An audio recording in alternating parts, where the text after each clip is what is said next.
All right, everyone, let's get right into it. Today, we're putting together the ultimate survival guide. Think of it as a time traveler's handbook for one of the most, well, let's just say, intense periods in all of history. So, you're thinking of hopping in the time machine? Maybe paying a visit to the 13th century? The age of the great Khans? Yeah, that's a bold choice. I gotta give you credit for that. But hang on, before you punch in those coordinates, we need to be crystal clear about something. This is not your average vacation.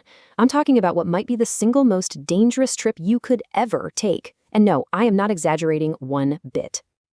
Okay, so let's get into it. Section 1 is all about understanding why this trip is so incredibly dangerous. You really need to get a handle on the sheer scale of the chaos you'd be walking into. The sweet spot we're talking about, or maybe the sour spot, is right at the height of the conquests, from about 1220 to 1260. This is when the Mongol war machine was just an absolute buzzsaw, tearing through everything from the time Genghis Khan united the tribes, all the way to the horrifying sack of Baghdad. You gotta understand, you're not visiting a stable, peaceful empire. No, you're dropping right into the eye of the hurricane. And at the very core of their whole strategy was something called the Mongol Ultimatum. It was a policy that was, well, terrifyingly simple, and there was absolutely zero room for negotiation.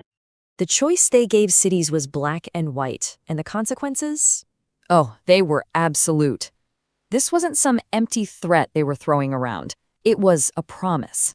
And it was a promise they kept over and over and over again.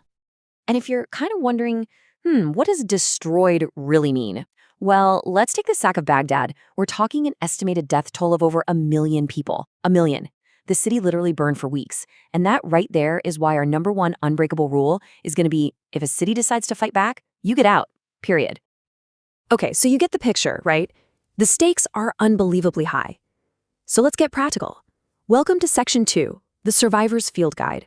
This is where we talk about the nitty-gritty of, actually staying alive. First thing we got to talk about is your health. Look, your 21st century immune system, it is just not ready for the medieval world. Think about these huge military camps. They were basically petri dishes for disease. The sanitation was so bad that getting some kind of nasty stomach bug was pretty much a guarantee. And these 3 you see here, that's just the start. The real list is way, way longer. When it comes to a siege, the survival plan is, well, brutally simple. And this isn't a friendly suggestion. This is a hard and fast rule. The second you hear the Mongol army is coming, and you hear the city leaders making speeches about fighting to the last man, you don't wait around to see what happens. You get out. You run. There is literally no other way to survive. Okay, let's say you've made it out of the city. Great. Now, how do you buy stuff? Forget your credit cards, obviously. Don't even think about gold. Silver. Silver is the name of the game. Specifically, you want small, cuttable pieces of silver that can be weighed for any transaction. It was like the universal currency, recognized pretty much everywhere the Mongols had been. And once you're out on the road, you gotta live by these rules. I mean it. Society is breaking down, which means the roads are full of bandits and just desperate people. If you're traveling alone, you're basically a walking target. So, find a group, always be armed, at the very least with a knife. And seriously, don't bring anything with you that you can't afford to have stone. So, staying alive physically is one piece of the puzzle, but surviving socially, that's just as important. Which brings us to our next section, how to blend in. Because in this world, sticking out is basically a death sentence. So the very first thing you have to figure out is, who are you supposed to be? You can't just wander around as a confused tourist from the future. You need a bulletproof cover story. An identity that explains who you are, what you're doing there, and maybe why you look and talk a little different. You've got a few decent options. You could try to pass yourself off as a craftsman or maybe a religious figure. Those are plausible. But the catch is, you'd better have the skills to back it up. They're gonna test you. So your best bet, your absolute top choice, is to be a merchant. It just makes sense. It explains why you're on the road, and even better, the Mongols liked merchants. They protected them because trade was good for the empire. All right, let's talk about language.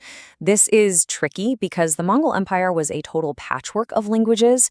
If you find yourself in a Mongol camp, you're going to need to know some Mongolian, but out in the lands they conquered, the day-to-day business was done in languages like Persian, Chinese, or Arabic.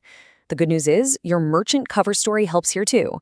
It's totally believable that a traveling merchant would know bits and pieces of a few different languages. Okay, this is huge. If you get invited into a Mongol that's their round felt tent, you absolutely cannot mess this up. Hospitality for them was a sacred duty. Making a simple mistake like stepping on the doorway's threshold or, God forbid, refusing food or drink, it's a massive insult. Especially the arog, their fermented mare's milk. You drink it. Learn these rules, memorize them. It's not an exaggeration to say they could save your life. All right, we've gone over how to stay physically safe and how to navigate the social world. Now for our final and maybe most important section, the Prime Directive. This is about your ultimate responsibility as a time traveler. And this is where you run into this incredible contradiction, right? On one hand, you have the unbelievable brutality of their conquests, but on the other, they were actually incredibly tolerant of different religions and cultures. This quote here really gets at their mindset. It was pure pragmatism. As long as you paid your taxes and didn't cause trouble, they really didn't care who or what you prayed to. And that brings us to the biggest rule of them all. Your mission is to be a ghost. You are there to watch, to observe. You are not there to interfere or to change things. We have no idea what the consequences would be, and trust me, you do not want to be the one who finds out. So let's wrap this all up. Here's your Traveler's Code, the 4 things you have to remember. Number 1, stay away from cities under siege, no exceptions. Number 2, your cover story is merchant, it's your lifeline. Number 3, respect the local customs, especially Mongol etiquette.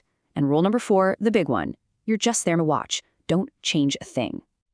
You know, it's such a complex legacy. The Mongol conquests unleashed this wave of unbelievable violence across the world. But at the same time, they slammed Eurasia together, creating this massive connected zone where goods, ideas, and technologies started flying back and forth like never before. And that leaves us with the big question, doesn't it?